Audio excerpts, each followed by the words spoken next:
Aujourd'hui, je vais vous parler d'un domaine qui s'appelle la ferme de la Sansonnière, qui se situe en Anjou. C'est une ferme qui a été reprise par Marc Angeli en 1989, premier millésime en 1990, conversion en biodynamie, pas d'intrants, du travail, d'une netteté, d'une propreté incroyable, qui a donné des vins et qui continue à donner des vins assez exceptionnels. Ça fait quelque temps que je suis ce domaine et j'apprécie les diverses cuvées, que ce soit la Lune, les vieilles vignes des Blandries, mais il y en a d'autres, les Fouchardes. Euh, Au départ, c'était sous appellation Anjou. Ensuite, de plus en plus, le domaine s'est affranchi de l'appellation Anjou étant vin de France, des vins secs aujourd'hui, alors qu'au début, il y avait des vins demi-doux, comme on pourrait dire, c'est-à-dire des vins un peu liquoreux, dans le même esprit. Surtout que Marc Angeli a travaillé dans un domaine dans le Sauternes, donc il connaît. Mais aujourd'hui, c'est Martial qui l'a rejoint et qui a repris la gestion de domaine depuis le millésime 2021. Donc j'ai eu l'occasion, grâce à Théodore, qui organise régulièrement des dégustations, de déguster plusieurs millésimes et plusieurs cuvées.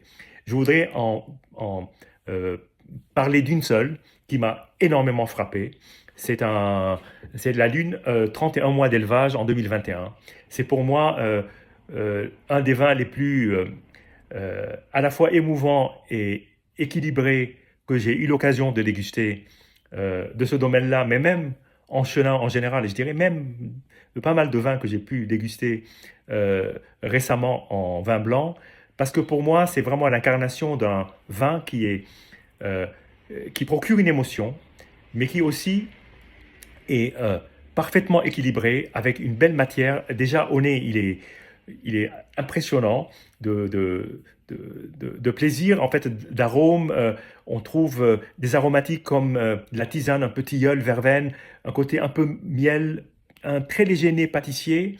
Et en bouche, il y a cette espèce de ligne de crête entre un vin blanc sec et avec un très léger sucre résiduel, mais à peine perceptible, et qui donne une belle enveloppe au moment de la dégustation.